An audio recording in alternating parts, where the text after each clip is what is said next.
Bien, comenzamos entonces la mesa redonda, presidida, como pueden ver, por los dos retratos de Mariana. El que está a mi derecha es un retrato que está, el original está en el Arzobispado de Toledo, aunque también hay una copia en el Museo del Prado. Es Mariana con 88 años de edad.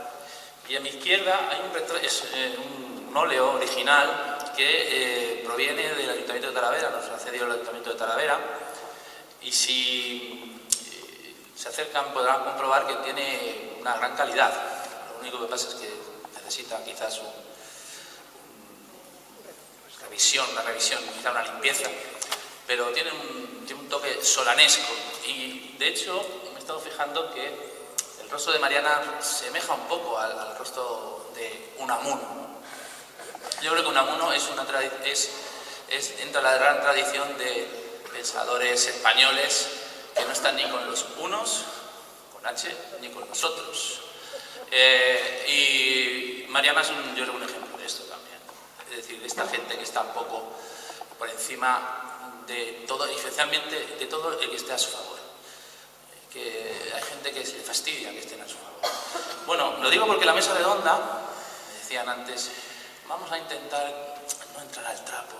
No, sí, vamos a entrar al trapo, por favor, que esto es un congreso de Mariana. Y Mariana, si estuviera aquí, sería una persona eminentemente que le gustaría la crítica, la confrontación, dentro de los ámbitos lógicos de la tolerancia y del buen gusto, ¿no?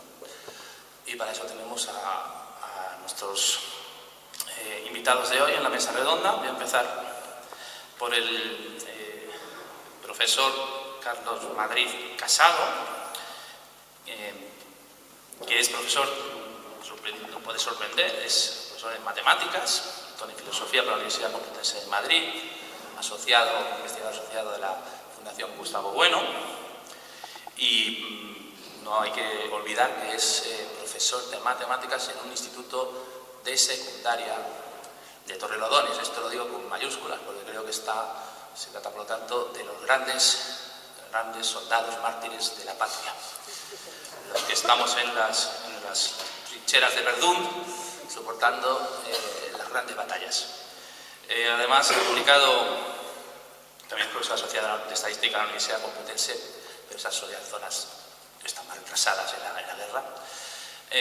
Ha publicado varios libros en la editorial de RBA, también conferenciante, por ejemplo, en el Museo del Prado, ha pronunciado varias conferencias, y como podéis ver, pues es un hombre joven y que nos va a explicar cómo es posible que un matemático atraído por la estadística pues al final haya recabado en Mariana.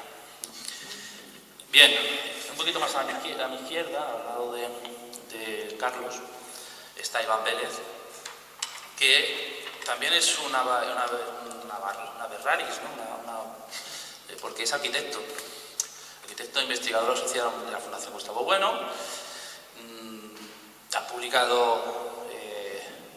un montón de revistas, un montón de publicaciones en la revista Catoblepas, y me comentaba, también estuvo aquí en los actos de precongresuales dando una conferencia, me comentaba que acaba de publicarse en México su libro El mito de Cortés, que a su vez haya sido publicada en ediciones Encuentro aquí en España. No se vende ahí a la salida, pero sí, creo que sería interesante pues echarle un vistazo, porque precisamente uno de los enfoques de su aportación tiene que ver con el concepto de mito en Mariana. Y bueno, ya Villacañas, porque después de la conferencia ya uno va a pasar a formar parte, ¿no? Pues no puedo, en representación de Julián, ya sabéis perfectamente todo. Os pido a los ponentes que no os ahorréis ningún tipo de puñetazos verbales, dialécticos, porque si no vaya rollo de congreso, los congresos de Pitiminí para otro sitio. Aquí estamos en un congreso de Padre Juan de Mariana, que yo creo que estaría orgulloso de ver cómo digamos, no nos quedamos totalmente convencidos con lo que el otro dice, aunque le escuchamos y valoramos lo que hace, lo que dice y cómo es, ¿no? Bien, Carlos, pues todo tuyo. Adelante.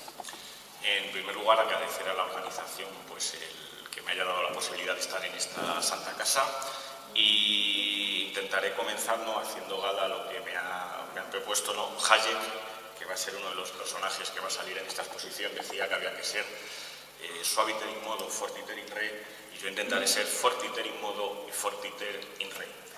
Entonces, el título de mi intervención es Juan de Mariana y la ciencia. Y la ciencia.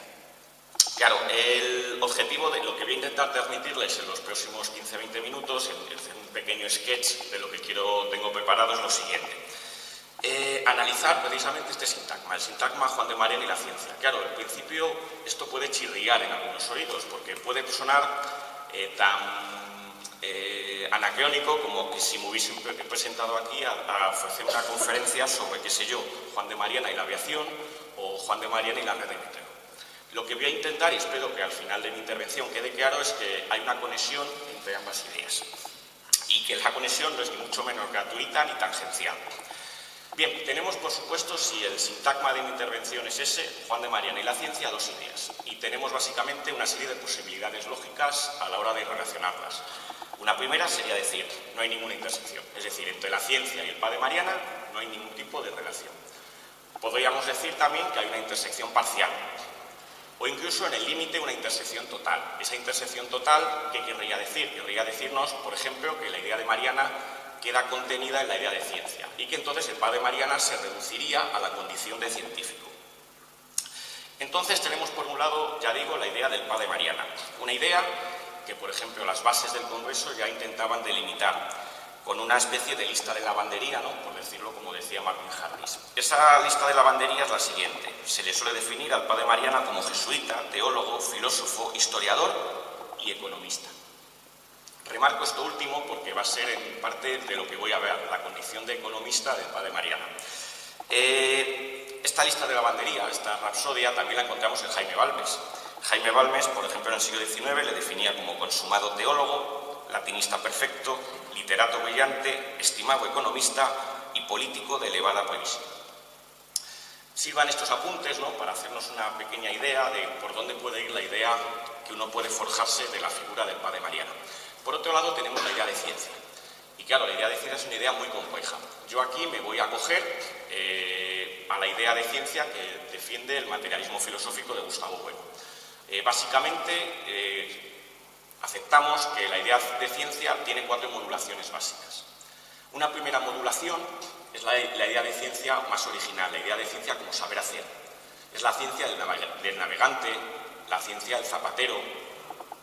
Luego tenemos una segunda idea de ciencia, que es la ciencia como aristotélica, como un sistema ordenado de proposiciones derivadas de principios.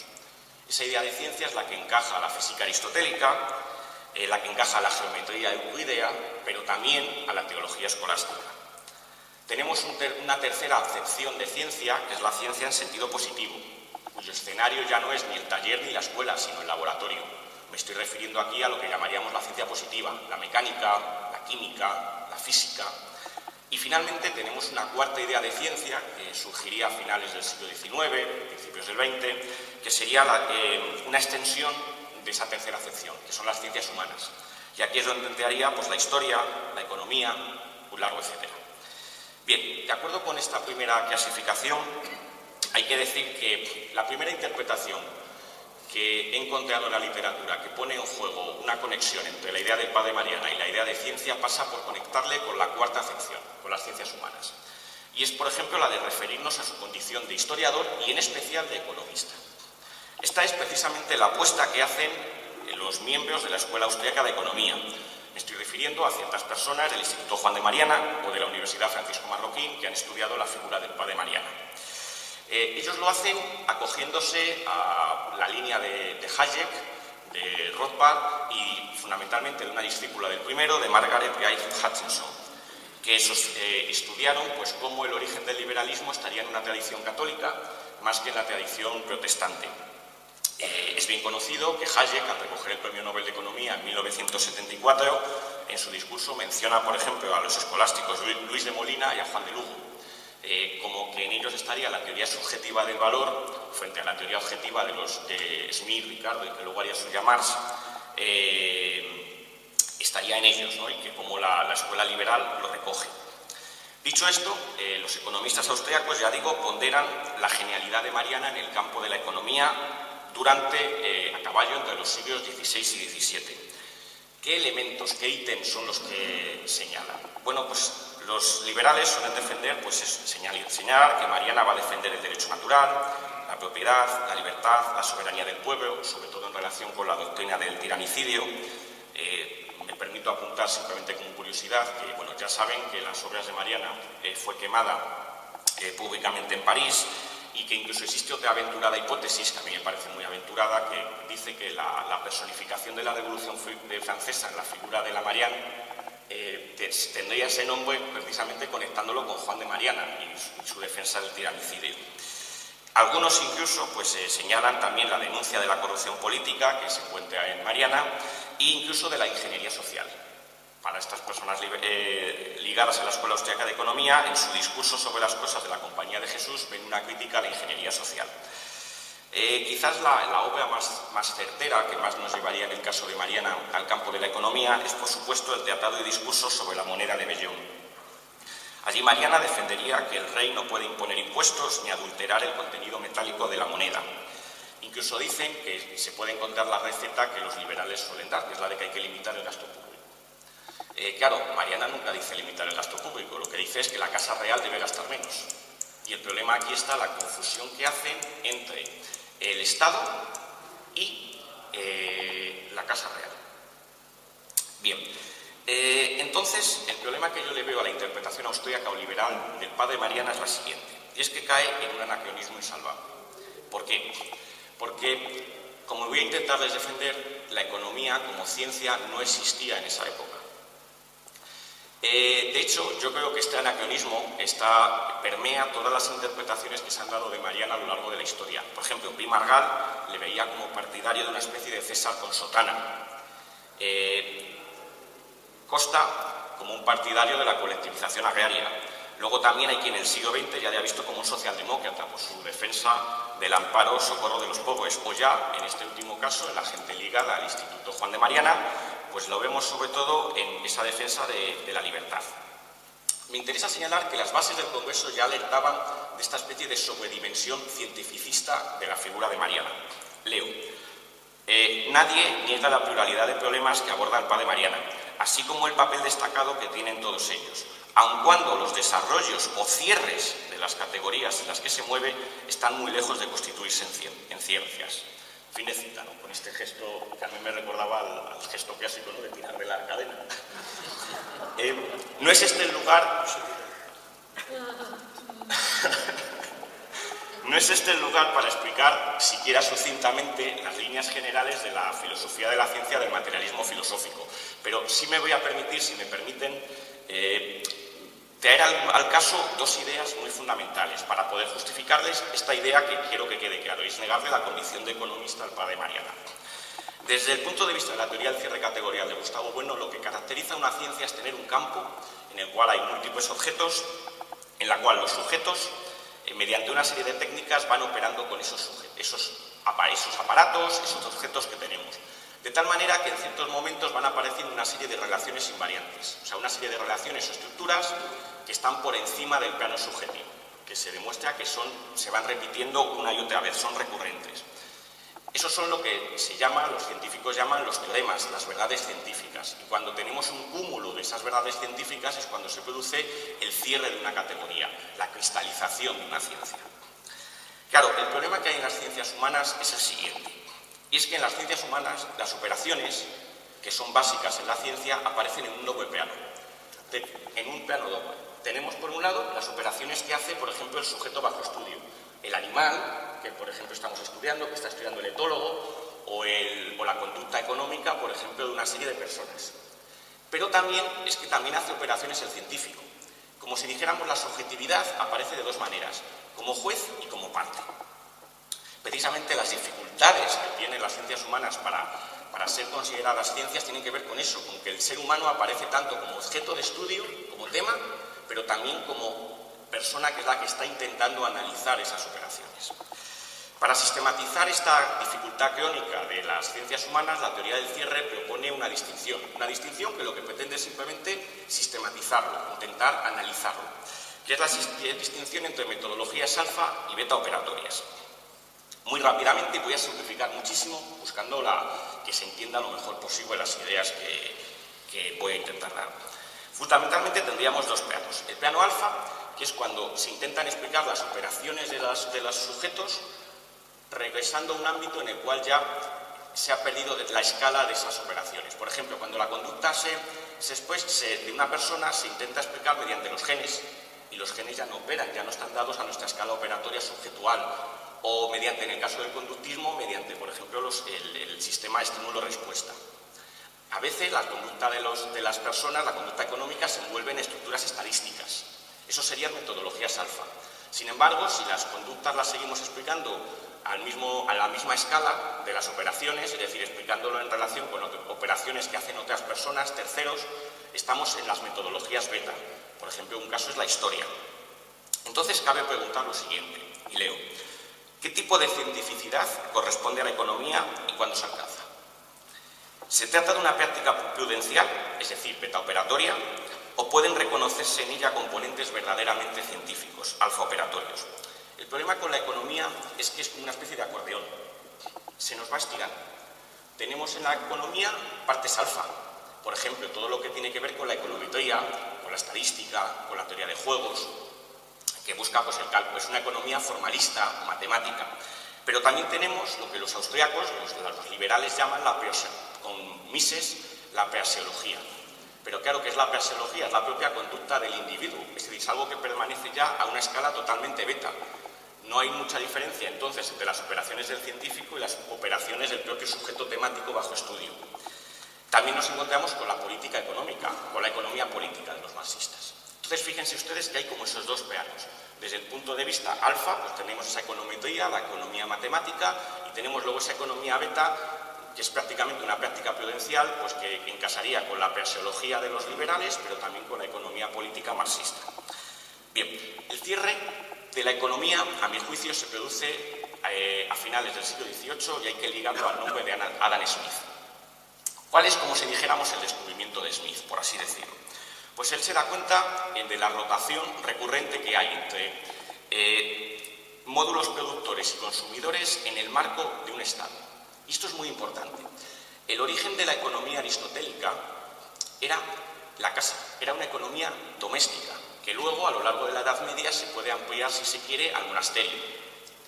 Pero lo que percibe Adam Smith en un momento en el cual ya han surgido los grandes imperios, los imperios del mundo atlántico, por decirlo con la expresión de Eliot, es que el marco económico ha cambiado, está a una escala totalmente diferente, es la escala del Estado. Y él se fija que dentro de un Estado hay eso, una rotación de bienes, una circulación monetaria, etc., etc. Claro, el problema que hay en el cierre de la economía es que se segrega totalmente al Estado, se le barre por debajo del mercado, sin darse cuenta de que es el Estado, al fin de cuentas, el que posibilita el mercado. Claro, para los liberales, y sobre todo esto se ve mucho en su análisis del padre Mariana, como enseguida retomaré, tienen la sensación de que es el Estado el que corrompe el capitalismo, cuando no se dan cuenta de que más bien la lectura es al revés, es el Estado el que posibilita el capitalismo y la recurrencia de bienes. Permítanme la cita de una obra de Gustavo Bueno que se llama La vuelta a la caverna. Dice Bueno: el Estado no solo establece la moneda como parte formal del sistema económico, también, en su papel de Estado gendarme, hace posible que se mantengan a salvo los mercados de los asaltos de los que permanecen fuera de las cadenas de producción o distribución. Mediante la escolarización obligatoria hace posible la conformación de los individuos como productores y consumidores. Mediante la política de seguridad social permite la subsistencia, incluyendo el pan y circo, de una población que de otro modo causaría el desplome del sistema. El Estado crea además las infraestructuras, ferrocarriles, autopistas, líneas de alta tensión, sin las cuales la economía de mercado no podría funcionar. La diferencia, según esto, entre un Estado liberal y un Estado socialista no es una diferencia entre economía libre y economía intervenida, más bien es una diferencia entre economías intervenidas según determinadas proporciones. Fin de cita. Según esto, lo que quiero transmitirles es que toda economía, desde esta perspectiva, es economía política, pues supone un Estado. Y el problema con la economía no es como quieren los liberales el Estado, no. El problema es que hay una pluralidad de estados. Es decir, que hay muchos estados y los estados tienen una dialéctica entre sí. Igual que los imperios chocan, los estados chocan. Y eso es lo que hace que existan las fluctuaciones económicas. Uno puede estar de acuerdo, sin duda alguna, con la crítica que los economistas liberales hacen a la alquimia estadística, esa especie de economía formalista que, en parte, yo también me toca enseñar en la facultad en econometría, pero que es totalmente, en muchos casos, ficticio. Es una especie de sombreado de curvas que hacemos para explicar los estados de equilibrio, pero que luego la realidad siempre tiene un grado de complejidad que supera, por supuesto, a los modelos. Pero claro, el problema con la concepción económica de los liberales es que reducen la economía a la primera acepción. Si recuerdan, la primera acepción de ciencia que les comenté es la de ciencia como saber hacer. Es la praxeología de Mises. ¿Qué es entonces la economía? Pues la propia actividad del ser humano. O, cuando se ven forzados, atacados por ahí, dicen que la economía es un sistema de juicios a priori. Y entonces, ¿a qué se están remitiendo? A la acepción 2, a la acepción del sistema ordenado de principios. Por ejemplo, Juan Ramón Rayo, uno de los puntales actualmente, junto con Jesús Huerta de Soto, del Instituto Juan de Mariana, continuamente tiene que salir al trapo defendiendo que la economía liberal no es una pseudociencia. Claro, el problema que ellos tienen es que no tienen, a mi juicio, una idea potente de ciencia que les permita realizar este análisis un poco más fino.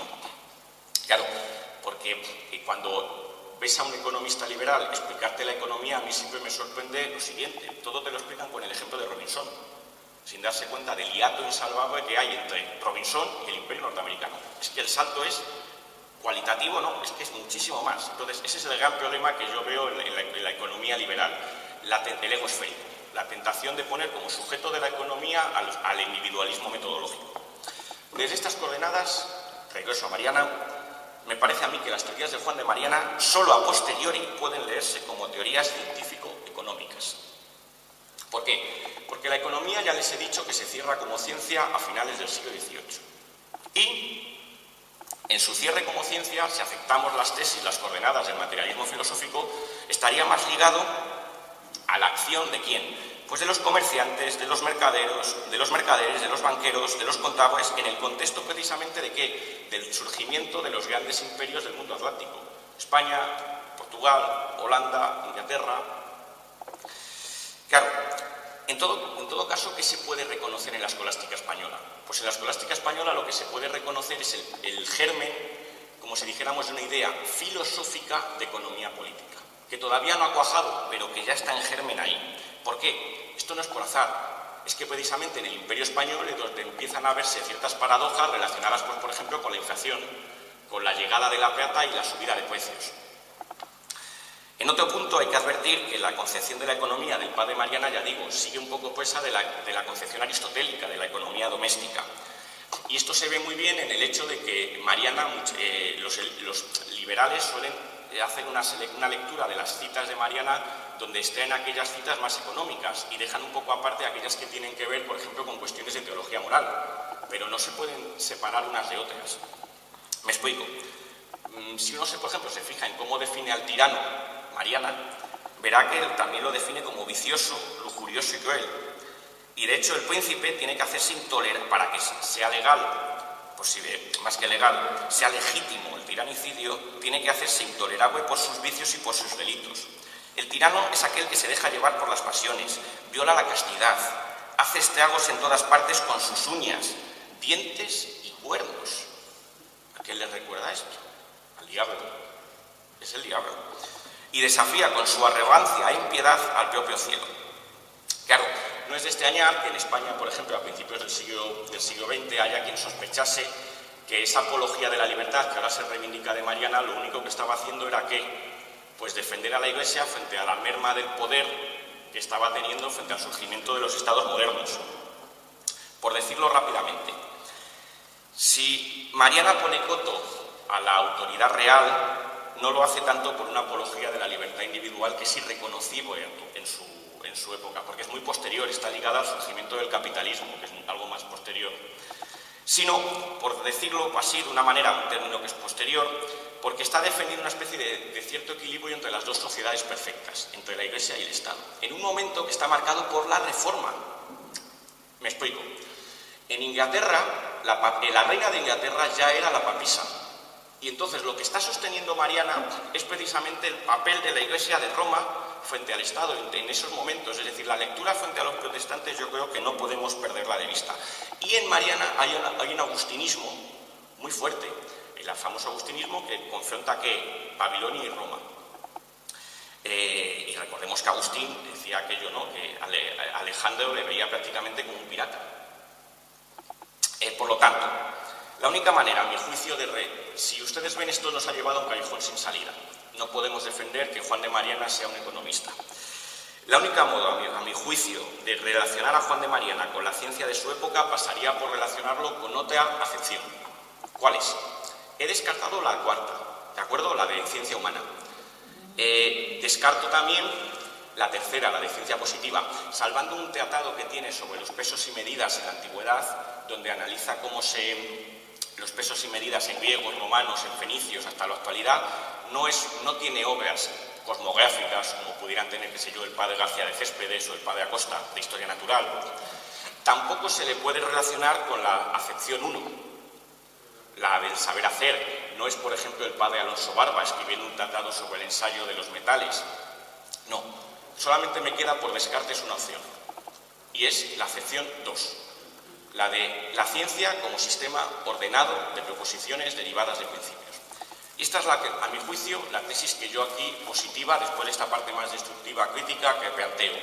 Y es que la conexión de Mariana con la ciencia, para poder dotar de un cierto contenido a este tema que se me propuso, el de Juan de Mariana y la ciencia, pasa por su participación en ciertos debates teológicos. Ciertos debates teológicos que anticipan la modernidad. Voy a intentar explicarlo muy rápidamente. Detrás de la revolución científica está lo que se llama la inversión teológica. La inversión teológica consiste en que los conceptos que antes se usaban para hablar de Dios empiezan a usarse para hablar del mundo. Esto es muy claro, pues hay muchísimos ejemplos. A mí uno que me gusta mucho es la probabilidad.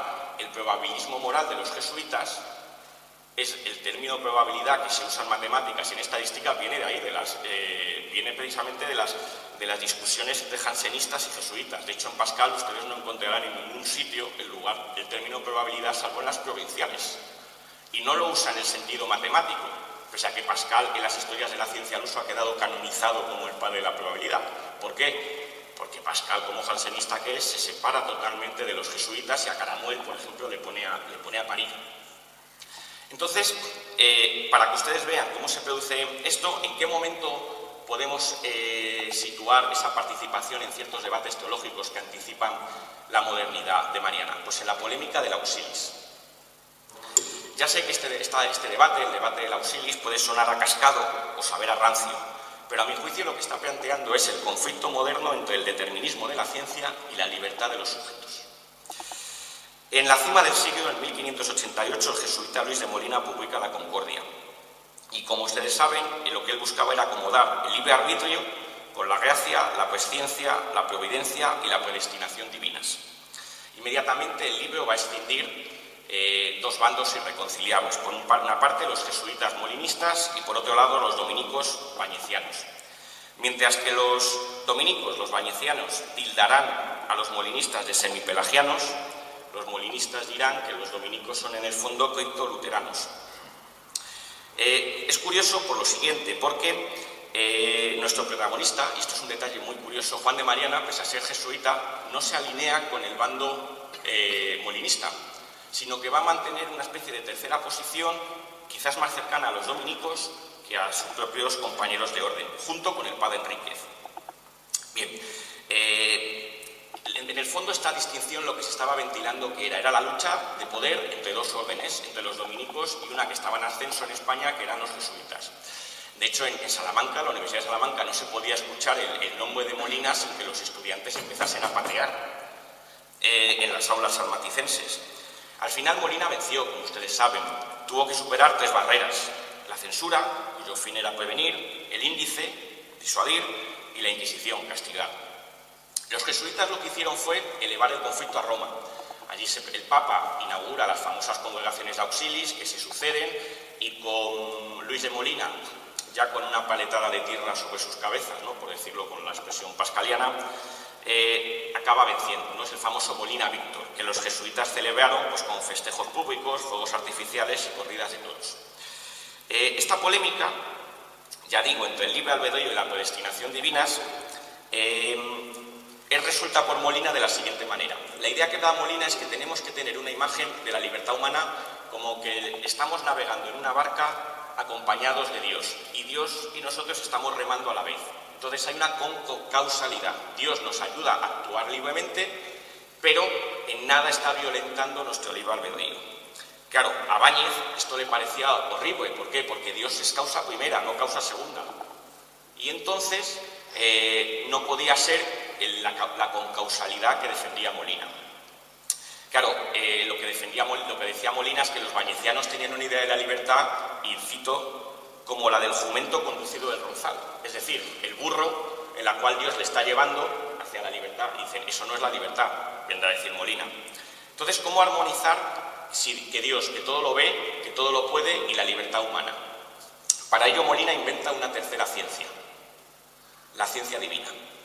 Esa ciencia divina, esa tercera ciencia, es la ciencia media. Los escolásticos diferenciaban fundamentalmente dos ciencias. Por un lado, la ciencia de simple inteligencia, que es la ciencia por la que se conocen las verdades de razón, los posibles. Por otro lado, la ciencia de visión o ciencia libre, que es por la que se conoce el futuro, lo que realmente va a suceder. Bien, pues entre lo posible y lo que realmente va a suceder, Molina considera los futuribles, lo que puede o no pasar si el sujeto está colocado en determinadas circunstancias, cómo puede actuar, aunque luego esas circunstancias no se den. Bien, supuestamente con esa ciencia de los futuribles, que sería la ciencia media, es lo que a Dios le permitiría saber cómo nos vamos a comportar y disponer el estado de cosas de la mejor manera para nosotros, sin violentar nuestro libre arbitrio. Es decir, que mientras los dominicos privilegiaban en el dualismo Dios-hombre a Dios, los jesuitas privilegiaban el papel del hombre. Sin embargo, Mariana no va a tomar partido, curiosamente, por esa defensa de la libertad que hacen sus colegas jesuitas. Es muy curioso porque en el discurso de las cosas de la compañía, Mariana se queja de la libertad de opinar que se daba entre los suyos. Y es curioso, ya digo, de nuevo, esto lo digo mirando a las interpretaciones que se favorecen desde ciertas instituciones liberales. Donde va a tratar fundamentalmente Mariana el tema de la gracia es dentro de los 7 tratados que publica en Colonia en 1609, en un diálogo, una especie de disputatio que suena a Cicerón por su esquema, que se llama de la muerte y la inmortalidad. Es un diálogo que se sucede en una finca cercana a Toledo, nos lo podemos casi imaginar aquí a las afueras de Talavera, en la cual en algún determinado momento, bueno, luego hay partes muy divertidas cuando se condena a Epicuro, porque dice que si fuéramos epicúreos todos acabaríamos, pues eso, revolcándonos prácticamente en el fango, ¿no?, como hacen los hedonistas. Pues lo que va a mantener Mariana es que la libertad del hombre en nada queda menoscabada por la presciencia divina. ¿Por qué? Porque Dios no está en el tiempo. Dios está fuera del espacio y del tiempo. Y como está fuera del espacio y del tiempo, Él es capaz de ver cómo nos vamos a comportar. Dice Mariana, es de igual manera que el hecho de que nosotros veamos el sol no le hace nada al sol. Dice, Dios no está viendo cómo nosotros nos vamos a comportar mañana. Igual que nosotros vemos cómo está el sol, pero nosotros al sol no le hacemos existir por el hecho de que le veamos. Voy acabando, sí, me queda nada. Bien, dirán ustedes, ¿y qué tiene que ver esta discusión de escuela con la idea de ciencia? Bien, básicamente lo que tiene que ver es lo siguiente.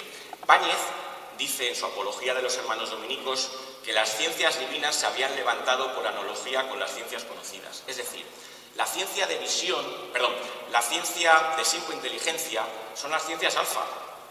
Son las ciencias que se levantan de los posibles. ¿Cuáles eran las que conocían los escolásticos? La silogística, la geometría euclídea y la física aristotélica. ¿Cuál es la que corresponde a la ciencia de visión, la historia? Y entonces, ¿cuál sería esa ciencia media? Pues la tesis que sostiene Gustavo Bueno y David Álvar González, entre otros, es que es precisamente la ciencia que usan los confesores, que intentan llevar dulcemente hacia el bien a las personas que han pecado. Bien, Ante el callejón sin salida al que llegó la ontología escolástica, y lo que me interesa es que ustedes vean cómo ese debate entre las ciencias divinas va luego a producirse en el siglo XX en relación a la ciencia, si el determinismo de la ciencia violenta también nuestra libertad. En ese sentido no estamos más que una refluencia de debates que se produjeron hace 3 siglos. Pues bien, concluida la revolución científica y la inversión teológica, es verdad que la ciencia ha heredado, y lo vemos en el fundamentalismo científico que nos invade, pues muchas de las características que se atribuían al Dios de la teología tradicional. A mi juicio, la importancia del Padre Mariana para la ciencia es esta: su participación como teólogo en ciertos debates que prefiguran la modernidad, porque las discusiones sobre las ciencias divinas y que referidas a Dios son desde luego absurdas, porque Dios no es que no exista, es que no puede existir. Alcanzan un sentido muy rico a la luz de las discusiones que suscitan las ciencias humanas del presente. Vale. Gracias.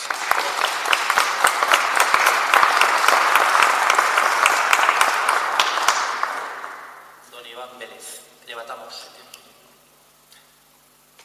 Yo creo que si es un formato de debate, porque Carlos era un poco la carnaza, no decirlo así, no podemos extender mucho, ¿no?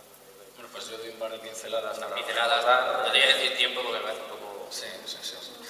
Bueno, vamos a ver, lo que yo expuse en su momento, que algunos quizá lo hayan visto, es una breve charla titulada El Padre Mariana y el mito de Bernardo del Carpio.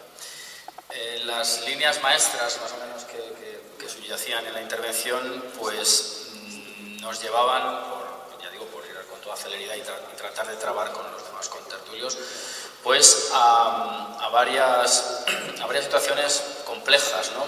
Una a la que atañe al puro mito, y yo aquí, pues por supuesto, me acojo al materialismo filosófico, que es mi escuela, por supuesto, y estos mitos individuales tienen una importancia enorme en su vinculación, mitos como el de Bernardo del Carpio, por supuesto, o el Cid, ahora que está aquí un señor que lleva su nombre, su apellido, que están conectados íntimamente con el imperio. En el caso de Bernardo del Carpio, que es incorporado de una forma canónica en la canónica historia general de España, compuesta por Juan de Mariana, y digo canónica porque se refiere, por supuesto, a una nación canónica, no a una nación pues étnica o fantasmagórica, como pudiera ser pues ahora esta que están intentando montar en algunas regiones españolas. Pues como digo, esta historia canónica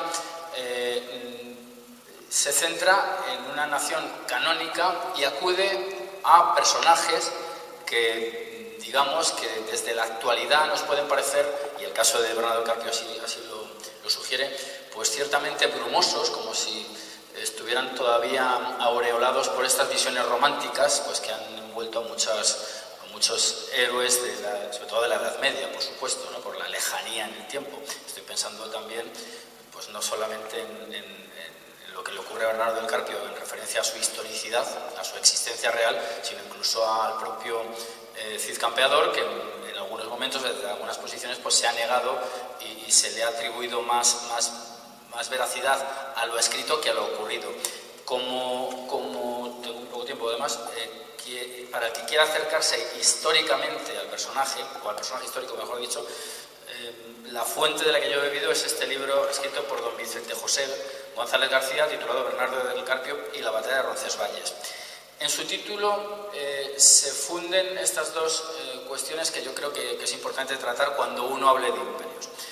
Por un lado, la batalla de Roncesvalles, que como ustedes saben se produce en los Pirineos. Hay que decir que hay dos batallas de Roncesvalles, una es en el 778, en la cual Carlomagno es vencido por los gascones, y además poner sobre la mesa a Carlomagno nos lleva a poner sobre la mesa, por supuesto, una de las ideas de Europa, uno de los grandes mitos actuales y que han recorrido los siglos con estos intentos, todos ellos fallidos, de la construcción de una Europa políticamente solvente. Es algo que yo creo que es de lo que podríamos debatir, si os parece.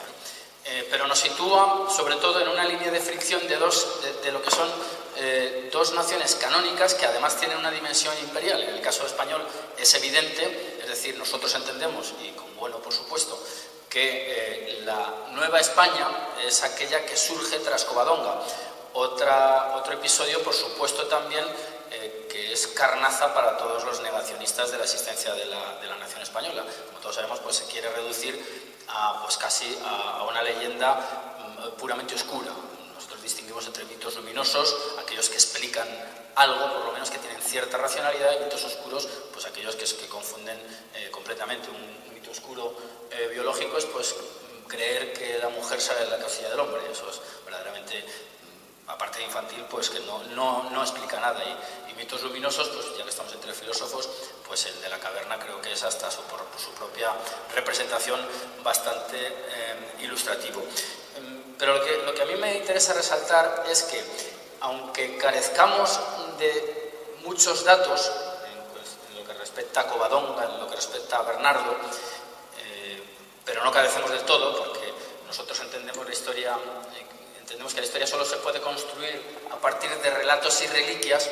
Lo cierto es que don Vicente José, pues en su obra, alude a un montón de cantares de gesta coetáneos o prácticamente inmediatos a la existencia de Bernardo.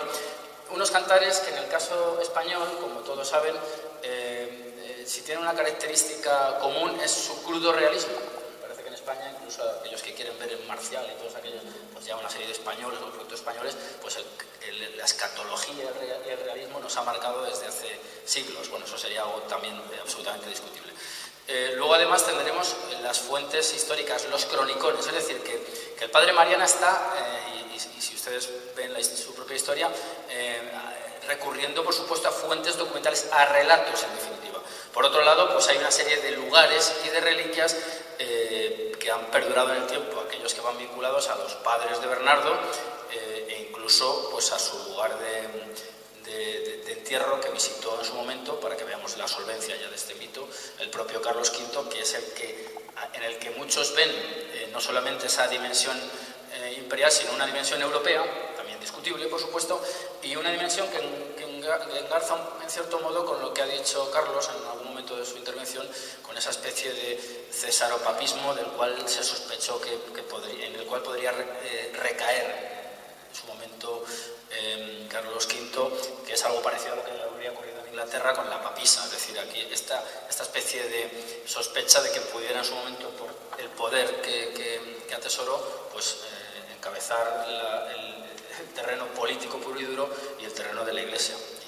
Y no faltaban posibilidades, desde luego. Entonces, como digo, la figura de Bernardo está precisamente en ese límite entre dos naciones, Francia y España, que su dimensión imperial se jugaron la hegemonía, sobre todo pues en Italia, además con la captura de Francisco I en su momento, para desgracia de los franceses, y luego pues ya sabemos esos intentos en realidad fallidos que ha tenido Francia, pues de tener un imperio que se asemejara pálidamente al español, y con el episodio final de Maximiliano en México, para que todos nos acordemos, pues, y para que tengamos una piedra de contraste entre ambas posibilidades.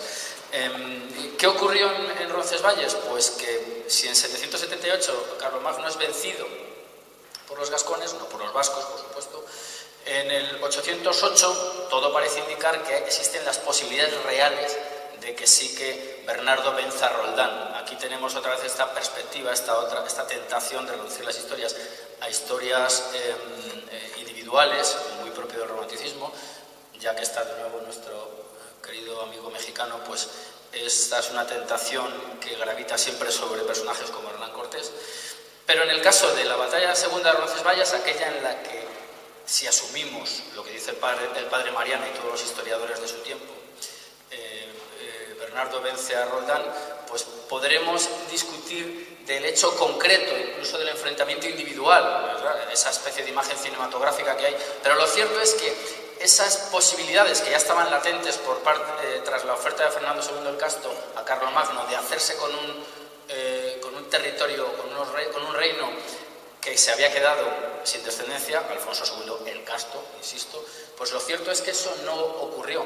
Es decir, que la realidad exacta no la conocemos, pero sus consecuencias, y para eso nos debe servir la historia, entendemos nosotros, son evidentes. Y es que Carlomagno no atravesó ese límite que su imperio además, en cuanto cayó él, y esto nos llevaría a ciertas ideas o modulaciones de la idea de tiranía y de la idea de individualidad ligada a ella, pues cayó inmediatamente, se repartió, mientras que el Imperio Español, por una serie de mecanismos institucionales más potentes, pudo continuar reproduciéndose como si fuera un fractal en el otro lado del océano. Yo creo que esto es una cuestión esencial. Como tengo poco tiempo y no puedo abusar, yo creo que la reivindicación de Bernardo, del Cid, de Cortés, de todos estos héroes que son luminosos porque han servido para la pervivencia de una forma de estar en el mundo, que es la forma española de estar, con sus instituciones de todo tipo, pues es absolutamente luminoso. Han dado al menos, o han contribuido a la cristalización de una idea de carácter universal, católico también, en su doble dimensión, que es la hispanidad. Frente a estos mitos, que por supuesto son discutibles en algunos de sus perfiles más nítidos, pues tendríamos otros que yo creo que conviene confrontarlos constantemente. Y son aquellos que han sido confeccionados de manera oscura, con intereses espurios, por supuesto, y que tienen nombres, pues por ejemplo, por decir uno, y con esto acabo, como Jaún Zuría. Jaún Zuría, por ejemplo. Jaún Zuría. Y el Duende Culebro y todas estas patrañas que sirven hoy pues para alimentar determinadas desviaciones políticas, nada más.